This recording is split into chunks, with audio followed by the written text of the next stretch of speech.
쿠바전에 다시 살아난 슈퍼스타 김도영. 하지만 일본전에서는 삼진 2개를 포함하여 4타수 무안타로 침묵하면서 대표팀은 패배를 당했는데요. 대만 타이베이돔에서 펼쳐진 한국과 일본의 조별 예선 3차전, 그 결과가 정말 아쉬웠습니다. 한국 대표팀이 다시 한번 일본의 벽을 넘지 못하며 숙적에게 3대6으로 패배했는데요. 이로 인해 슈퍼라운드 진출 전망이 상당히 어려워졌습니다. 더욱 놀라운 사실은 이번 패배로 한국은 프로 선수들이 출전한 국제대회에서 일본을 상대로 9연패를 기록했다는 점입니다. 2015년 프리미어 12 준결승에서 극적인 역전승을 거둔 이후 9년 동안 일본의 벽을 넘지 못한 상황인데요. 왜 이렇게 일본에게 유독 약한 모습을 보이고 있을까요? 그리고 이번 경기에서 드러난 한국 야구의 문제점은 무엇일까요?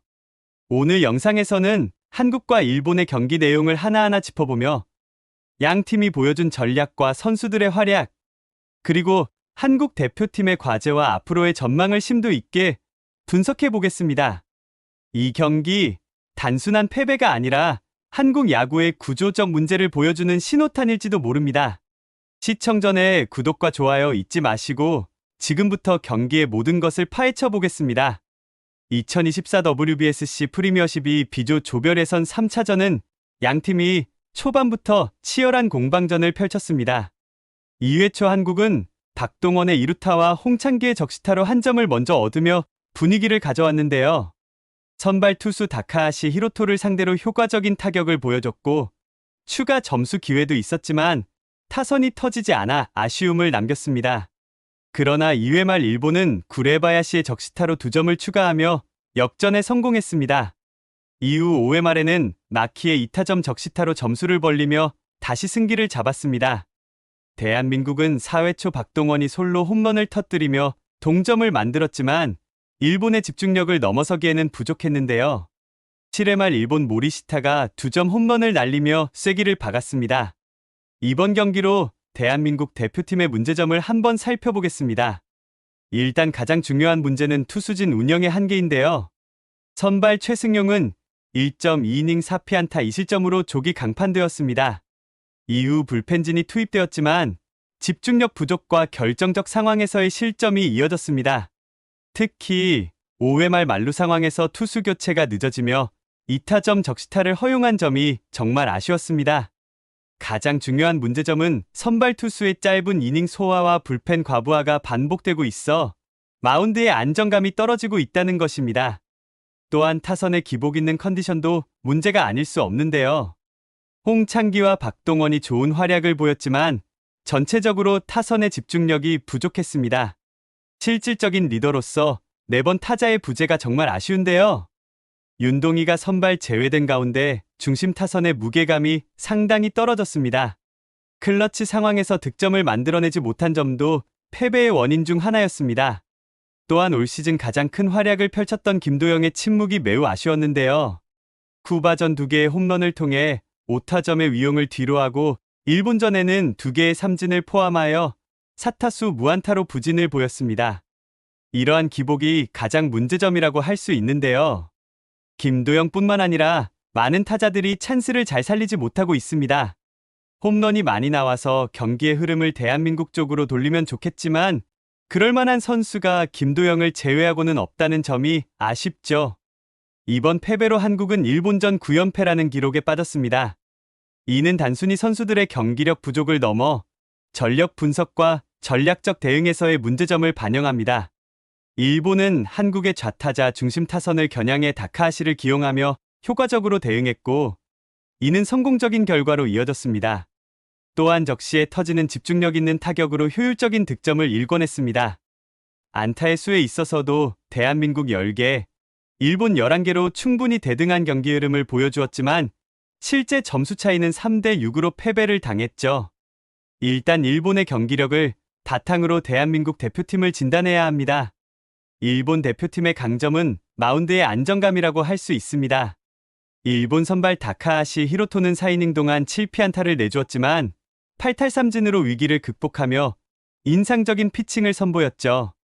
이후 스미다를 비롯한 불펜진이 한국 타선을 효과적으로 막아내며 승리를 지켰습니다. 또한 이번 대회에서 일본의 타선의 집중력이 돋보입니다. 코조노, 마키 모리시타 등 주요 타자들이 멀티히트를 기록하며 한국 마운드를 공략했는데요. 특히 5회 말과 7회 말의 결정적 득점은 일본 타선의 강점을 보여주는 대목이었습니다. 또한 상황 대처 능력에서도 대한민국을 앞섰습니다. 위기 상황에서도 흔들리지 않고 한국의 반격을 효과적으로 차단했습니다. 이는 선수층의 두께와 경험에서 비롯된 강점으로 보입니다. 대한민국과 비교하여 상대적으로 야구의 저변이 강한 일본의 입장에서는 충분히 선수층이 두텁습니다. 이러한 강점 등이 돋보여 보이는 것도 매우 부러운 실정이죠. 대한민국의 대표팀은 이번 경기로 많은 것을 느껴야 하는데요. 앞으로의 과제는 투수진 보강과 전략적 운용을 세분화해야 합니다. 선발진의 이닝 소화 능력을 높이고 불펜 과부하를 줄이는 전략적 투수 운용이 필요합니다. 특히 장기적인 관점에서 선발 자원을 키우는 데 집중해야 합니다. 이번 경기에서 보여준 대한민국의 투수진의 멘탈적인 면에서 더 다듬어야 합니다. 한번 무너지면 그냥 그대로 주저앉아버리는 경향이 많죠. 또한 타선의 보강과 중심 타자 발굴은 더 이상 강조하지 않아도 매우 중요한 대목입니다. 일단 클러치 상황에서 득점할 수 있는 중심 타자가 필요합니다. 타순 조정과 젊은 타자들의 경험 축적도 병행되어야 하죠. 일단 대한민국 대표팀과 류중일 감독은 일본과의 대결에서의 약점을 분석하고 전력 차이를 극복하기 위한 구체적인 대비책을 마련해야 합니다.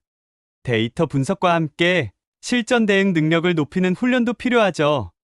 좌타자 위주의 안일한 대응만으로는 세부 전력 분석을 하여 많은 데이터를 가지고 나오는 팀을 상대하기 매우 어려운 것도 사실입니다.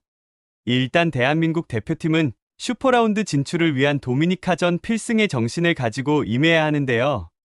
한국 대표팀은 조별 예선 마지막 경기인 도미니카 공화국전에서 반드시 승리해야 슈퍼라운드 진출 가능성을 이어갈 수 있습니다. 이를 위하여 필승 전략과 팀 분위기 재정비가 요구되는 것도 사실이죠. 프리미어십이 한국과 일본의 조별 예선 3차전은 단순한 패배를 넘어 한국 야구가 현재 직면한 여러 과제를 적나라하게 보여준 경기였습니다. 투수진의 불안정한 운영, 타선의 기복, 그리고 일본과의 경기에서 반복적으로 드러난 약점은 해결해야 할 숙제로 남았죠. 하지만 이러한 문제를 인정하고 개선하려는 노력이 있다면 한국 야구는 앞으로 더 강해질 수 있습니다. 이제 한국 대표팀은 슈퍼라운드 진출을 위해 도미니카 공화국과의 마지막 경기에서 승리해야 하는 중요한 상황에 놓였는데요. 모든 팬들이 한마음으로 응원하며 선수들이 다시 한번 의지를 다져 반드시 좋은 결과를 만들어내길 기대합니다. 오늘 영상이 한국 야구를 이해하고 응원하는 데 도움이 되었길 바랍니다. 끝까지 시청해주셔서 감사드리며 구독과 좋아요는 영상 제작에 큰 힘이 됩니다. 앞으로도 더 흥미롭고 유익한 야구 소식으로 찾아뵙겠습니다.